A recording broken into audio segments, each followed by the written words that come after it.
I'll be reading chapter 1. We're now in paragraph 5. Basahin ko po ang paragraph 5.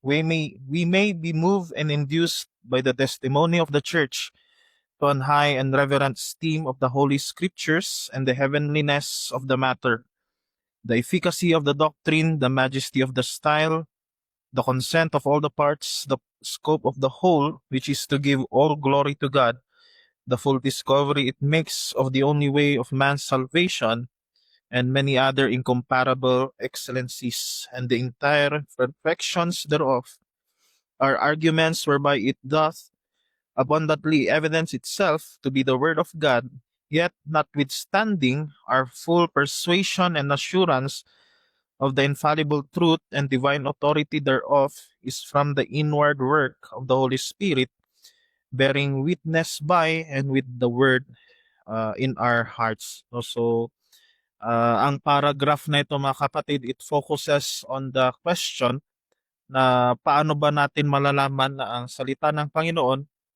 or the scriptures is truly the word of God. And again, our sources is Baptist Symbolics ni James Renihan at yung Modern Exposition ni Sam Waldron ng 1689. No? So, this paragraph answers the question, how do we know that the scriptures are the word of God? And ang pinakabuod ng lesson na ito, babasahin ko muna ang sabi ni Renihan. This paragraph identifies the nature of the proof of the authority of the scripture. Now, it does so by an interesting method. At first, it acknowledges that there are certain forms of external evidence that support the authority of scripture. It does so by using an interesting method. At first, it acknowledges the external evidence that support the authority of scripture, and they have their place, but it does not rely on them. No full attestation rest elsewhere. Ibig sabihin, may mga to prove the authority of the scripture, merong tinatawag na mga external evidence and internal evidence, no, na nakikita mismo sa kanyang salita. Pero nung sinabi ni Renihan that full attestation rest elsewhere, ang pinapa-remind niya dito is ang ultimate na nagpapakita sa atin ng authority ng scripture is the Holy Spirit himself. No, so ang pinakabuod niyan is that the authority of scripture rests ultimately on God himself and is self-authenticating.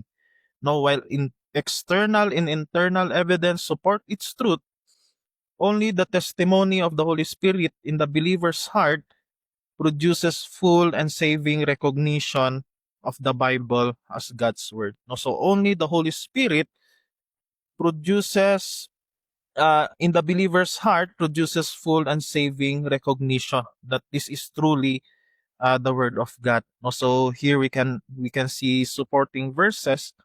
At dadako na tayo no sa unang punto concerning external evidences. No, so number 1, we can see here that external evidence exists, pero ang sabi ni Renihan, it is not the foundation.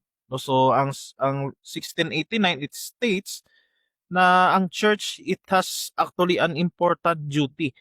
And ang important duty na ito is to point people no to the authority of the Bible. No, so sa history, it combats yung Roman Catholic view na yung church yung nagbigay ng ultimate authority sa scripture.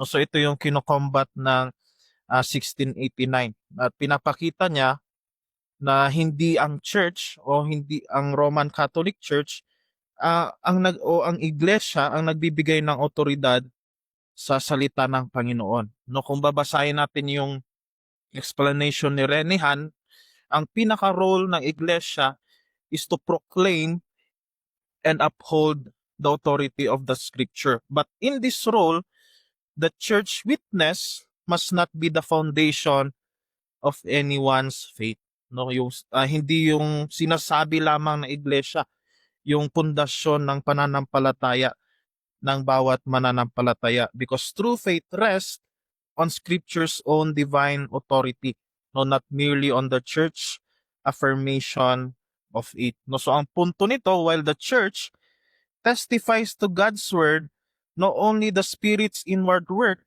and the Scripture's inherent character can ground a believer's conviction that the Bible is truly God's word. No, so ito rin yung reason kung bakit kung babasahin natin yung exposition ni Sam Waldron, he states na sa confession it truly rejects Rome. Babasahin ko yung quotation niya, sabi niya, Roman Catholicism affirms that the church is able to give an infallible attestation of the Bible. So any view which invests the church with infallible authority must be unacceptable to Protestants. So he further adds that the whole effort to discover some external attestation of the Bible is misguided. Now, whether that attestation is sought in an infallible church or in a historical expert. No, so ang pinakapunto nila hindi pundasyon, no, itong mga uh, evidences na pinapakita ng church. Mamaya makikita natin kung ano ito, no, to be the ground of our faith. And merong tatlong reason. I believe na sa outline natin siya. Una, the Bible's own self-attestation is the highest possible authority. So ibig sabihin nito, if God's word is not enough, no, nothing else will be. No, kung hindi enough, no, yung self-attestation na pinapakita ng scripture sa bawat mananampalataya, then nothing else will be. Pangalawa, requiring second revelation to confirm scripture would lead to an endless loop. No, ito yung sabi ni Waldron that it would require ad infinitum. No, ibig sabihin paulit-ulit lang na mga proofs, walang katapusan, no, just to prove externally that the scriptures are truly the word of God. And pangatlo, whatever is used to prove the Bible becomes your true authority. Yan yung sabi ni Waldron that which is appealed to tends to become the real canon to the detriment of the Bible. No, so for balance, both authors reminds us na they both agree that external evidence is valuable, no, may halaga siya, but it cannot be the foundation of authority. No, so pangalawa, makita na din dito the proper use then of external evidence in confirming Scripture's divine authority. No, so si John Owen sa kanyang work, sabi niya dito, I deny thee not the testimony of the universal Church of Christ in all ages, so far as thou art capable of knowing it, as well as of the present church, or any particular one to which thou art anyway related. As a help to thee, sabi niya, make the best thou canst of it, only rest not on it. No, so merong sinasabi dito si John Owen and even sa 1689 na testimony of the church na ang reminder sa atin dito, hindi ito yung dapat lang na ground natin, no, to believe that the scriptures are truly the word of God. This testimony is probably the acceptance ng canon, no, kung paano siya publicly ginagamit sa iglesia, kung paano siya ginagamit sa worship, no, how it forms our confessions and our creeds, no, even the testimony and witness of every believer in all ages, no, kung paano ito priniserba ng Panginoon kung sa kanyang providensya, no, and sa quotation na ito kung babasahin nyo, Owen even sinasabi niya yung antiquity, no, yung miracles, yung preservation, yung majesty of style, na kung paano nag-harmonize, no, yung entire Old Testament and New Testament, no. Ang pinaka note dito we can see is that Owen insists that these evidences are helps, no, this helps, this supports, it confirms, pero sabi niya it is not the foundation of faith. Dahil sabi niya sa binasa ko kaninang quotation, make the best thou canst of it, only rest not on it. No, so ang ibig sabihin dito ni Owen, you can use external evidences not to prove to anybody that the scripture is truly the word of God. You can use external evidences, you can value them highly. It would really help you, but it should not be the basis of your faith. No, because scripture convinces ultimately through its divine marks and the Spirit's testimony. And yan yung makikita natin sa ating second at third point. No, so sa ating second point concerning internal evidences, and it is found in the sa exposition ni Renihan sa section ng internal evidences, and kay Waldron sa section niya ng authentication of its divine authority, we can see na there are many internal evidences sinasabi ng dalawang authors na ito. But sabi nila, it is not sufficient for fallen men. No? So, paragraph 5, it lists 6 internal evidences. Of course, the heavenliness of the matter, sabi niya dyan, the efficacy of the doctrine, the majesty of the style, which is also binanggit ni Owen. No, pero kay Owen, ang sinasabi niya doon ay external, pero sa 1689, it speaks of the spiritual and divine impress ng scripture sa puso ng isang tao. No, so we can also see here the harmony of all the parts, the scope of the whole, which is to give all glory to God, and the full discovery it makes of the only way of man's salvation. No, so these are the internal evidences from the scripture itself. Pero ang sinasabi ng dalawang authors na ito, it is not enough. It is not sufficient para sa isang unbeliever. No, bakit? Because human beings are sinful. No, dahil sa ating kasalanan, we are sa kasalanan ng tao, he is spiritually blind. He is spiritually stubborn. He is spiritually unwilling to submit to God. No, hindi niya i-recognize. No, kahit i-present mo sa kanya yung mga internal evidences na ito.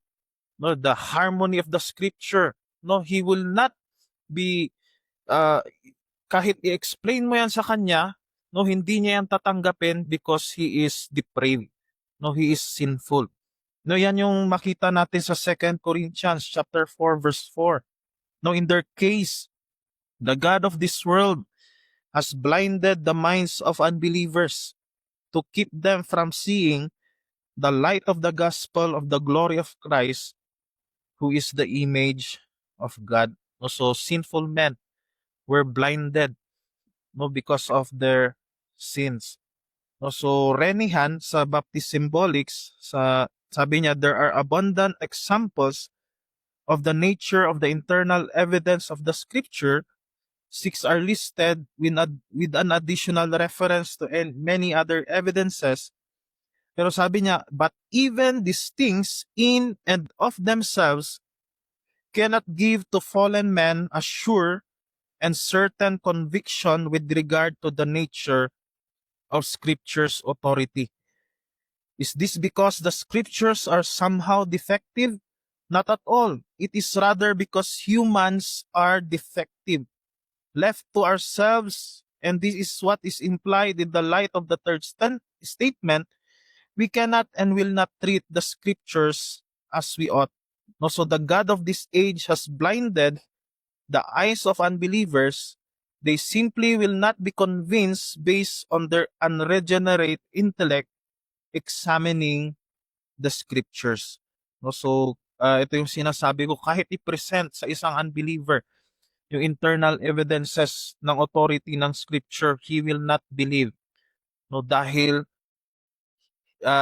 he is blind. No, men are blinded na kahit tignan nilang scriptures, kahit pag-aralan nila ito, no, kahit tignan nila lahat ng ebidensya na nailatag sa scriptures, still they won't recognize the Bible's true authority. No, hindi sila magsasubmit no sa scriptures because their unregenerate mind na hindi na-renew ng Holy Spirit, dahil hindi ito na-renew ng Holy Spirit, they cannot and will not see scripture for what it is. No, so ang point dito is that internal evidences are real, it is valuable, it is plentiful, but they cannot produce certainty in a person whose heart has not been opened by the Holy Spirit. No, so number two, the internal evidences does not need outside authority to validate it. No, so ito yung argument kung bakit hindi kinikilala ng sinful man ang scripture. No, ito naman ay argument ni Sam Waldron. No, so bumabalik siya sa argument niya sa general revelation as self authenticating. Na sa nature, sinasabi ni Waldron, it constantly reveals that there is a creator. No, there is an intelligent being who created all things. No, so nakalatag 'yan no sa tao, but we can see na sa argument ni Waldron, kahit nakikita ito ng tao, still they won't recognize no yung, or they would not submit no to God or to our creator. No, sa quotation ni Van Til Cornelius sa The Infallible Word, sabi niya dito, the most depraved of men cannot wholly escape the voice of God.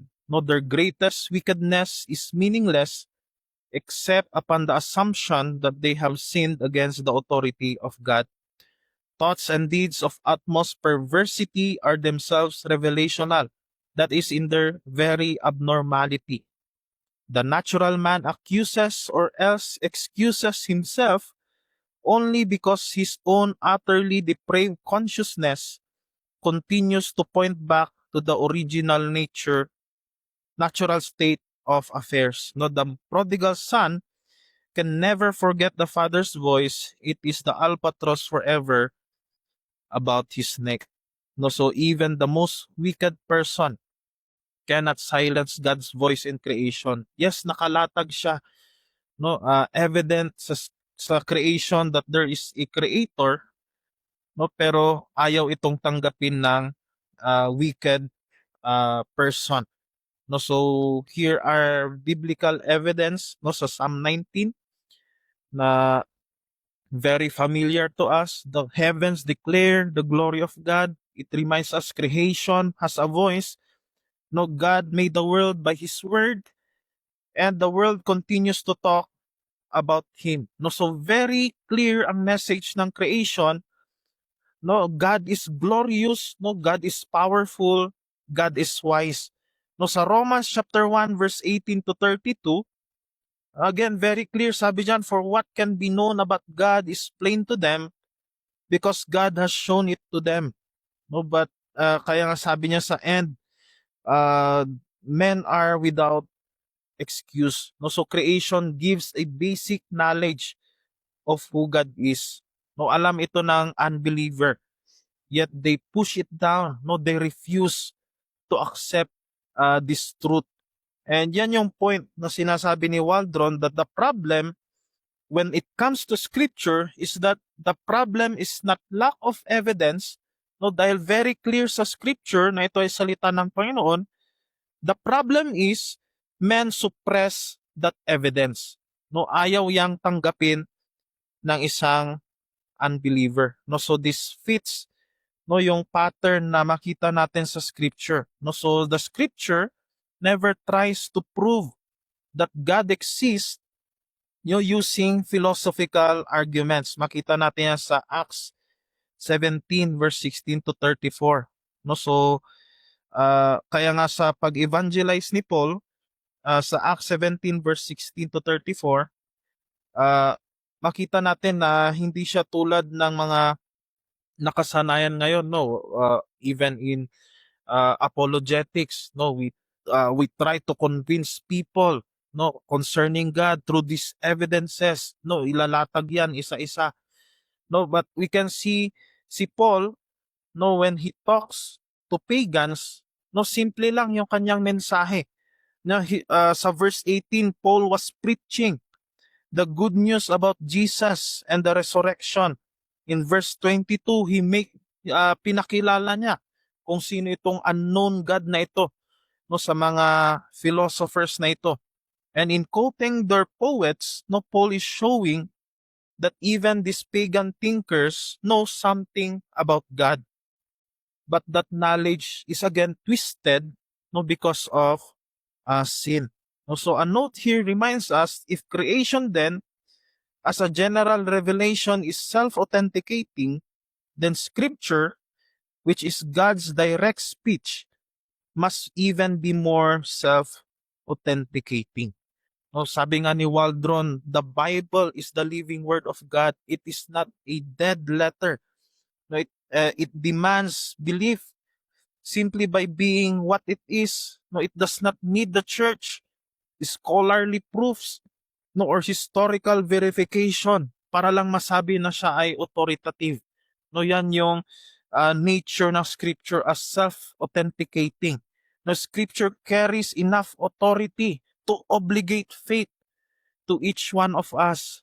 And this analogy was supported even by John Calvin.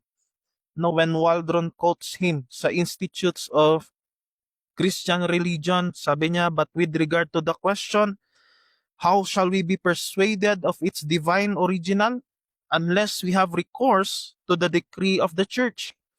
This is just as if anyone should inquire, how shall we learn to distinguish light from darkness, white from black, sweet from bitter? For the Scripture exhibits as clear evidence of its truth as white and black things do their color, or sweet and bitter things of their taste. No, so ang point dito ni Calvin is that the Bible proved itself the way light reveals itself. It always shines. No, yan yung pinakabuod, no, na sinasabi dito ni John Calvin.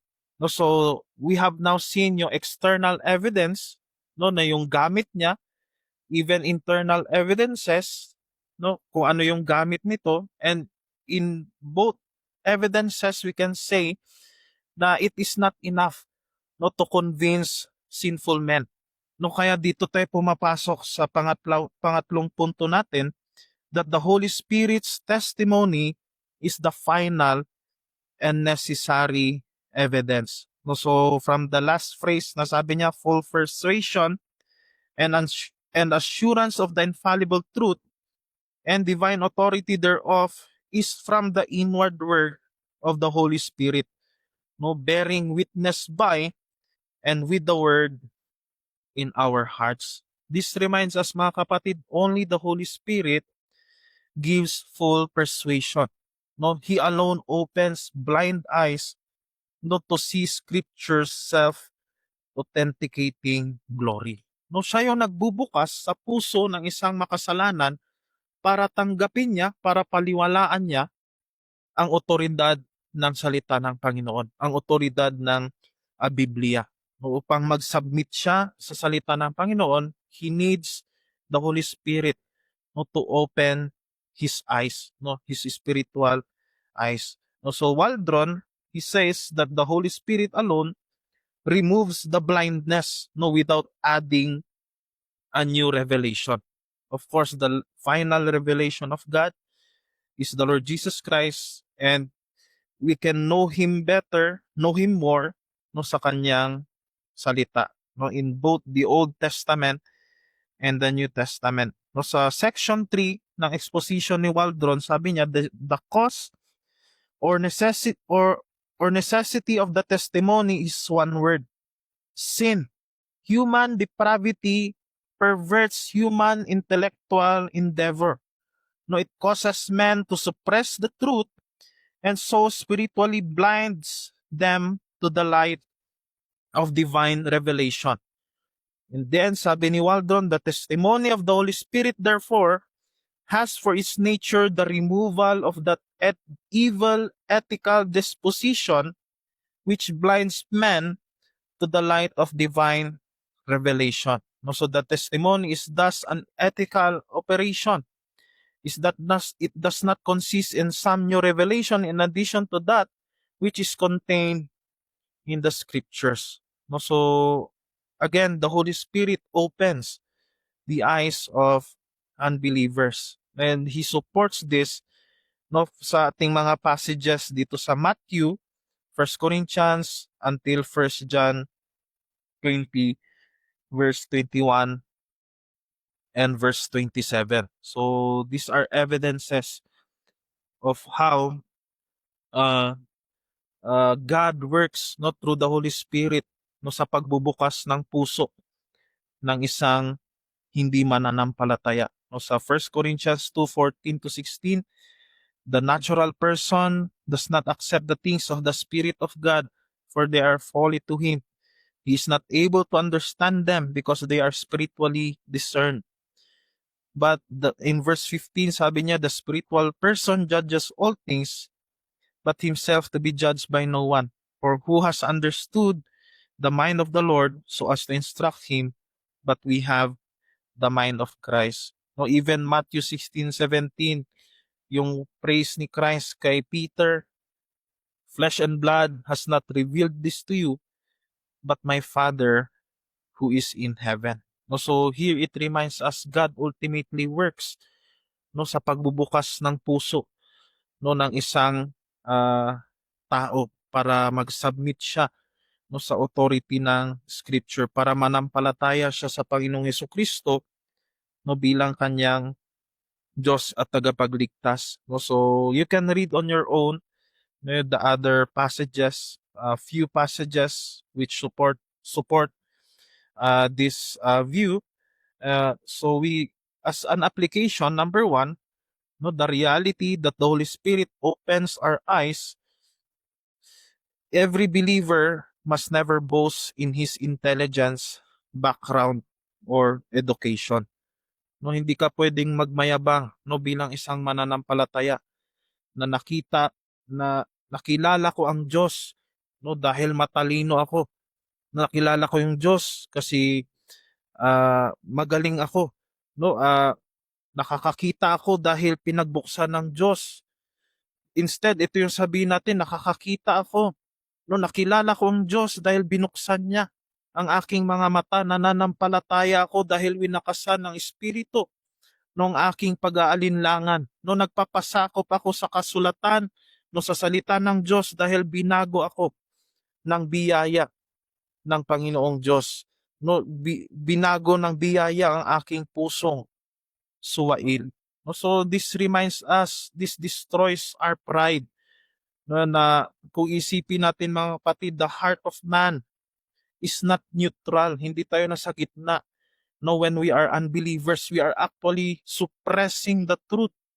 No, it took the grace of God no, para baguhin yung ating puso. No, the only reason actually that you love the Bible now is because God rescued your mind no, from spiritual blindness.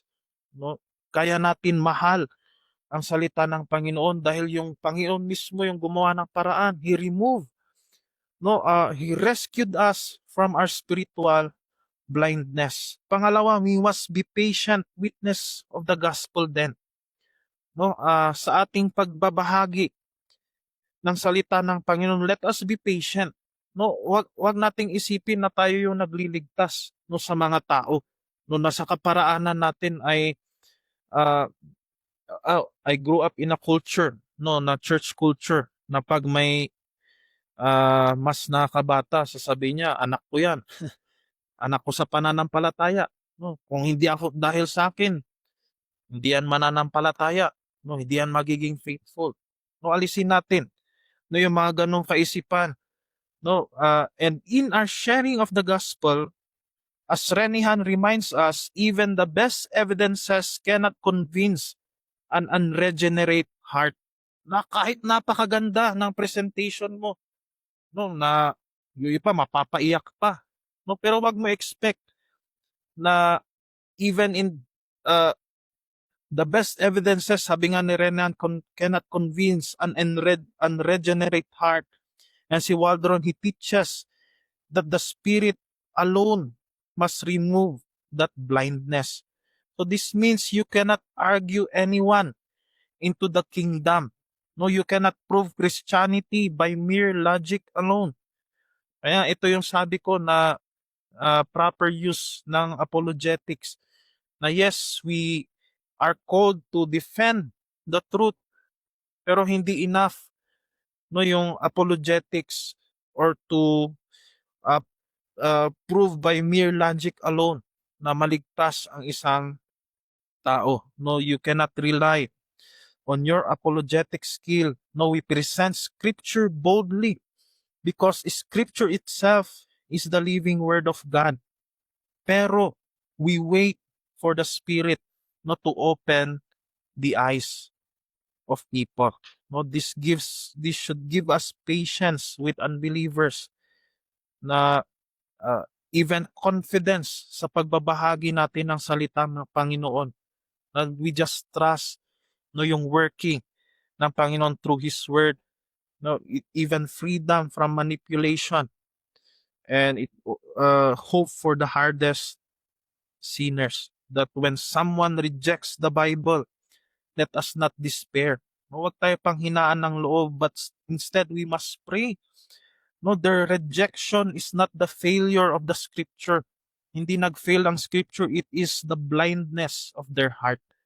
No, so ito yung reminder sa atin na huwag tayong panghinaan. Hindi ibig sabihin na hindi powerful no yung gospel o hindi powerful yung pagbabahagi natin. It just so happens that they are spiritually blind. No, so number 3, we must grow in our assurance that our faith rests on God Himself. Again, our faith, as if you will have time to read both expositions ng dalawang authors na ito, ang argument nila, our faith does not rest on the church, it does not rest on scholars, it does not rest on traditions, historical probabilities, or our own fragile reasoning. Our faith rests no on the living word of God. No, and the ground of our faith is the self-attesting word and the Spirit. And this is unshakable. Kaya kung meron tayong doubts sa ating mga puso, paano ko masasabi na itong salita na ito, itong hawak kong Biblia ay salita ng Panginoon? You must respond that I know because God Himself has spoken and the Spirit has testified in my heart. So pang-apat, we must have deep reverence for the Word, for it is the living voice of God. Again, si Waldron, nung sinabi niya, the scriptures are never to be viewed as a dead letter, but as the living word of God. And si Renehan, nung sinabi niya, only those who have been called and regenerated by the Spirit can and will recognize the scriptures for their own beauty and authority. So both of their comments reminds us that reading the Bible does not just give us information, no, it is rather speaking to us. No, when we open the Word of God, no, God is speaking to us. No, when we are opening the Scripture, Christ is addressing us personally. No, the Holy Spirit is working in us, no, as we read the Scriptures. So, ito yung reminder sa atin na we must have deep reverence for the Word of God. Because as we open the scriptures, we are actually standing no, before the majesty of God. Hindi lang tayo nakaharap sa text. No, we are standing. We are pinapakita sa atin no, yung glory, yung majesty ng ating Panginoon. No, so, panglima, no, this truth should enable us to worship with awe and gratitude. Again, connected with number 4, no, na knowing that through the scriptures God spoke to us, took away our spiritual blindness, would cause us to a life of worship.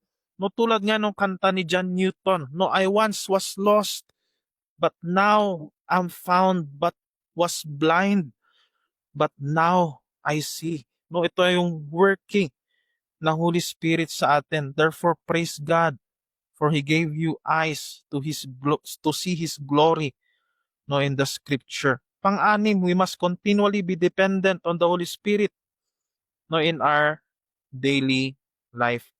No, kung binigyan tayo ng binuksan ng Holy Spirit, no, yung ating mga mata, no, He can also strengthen our faith, no, He can cause us to persevere.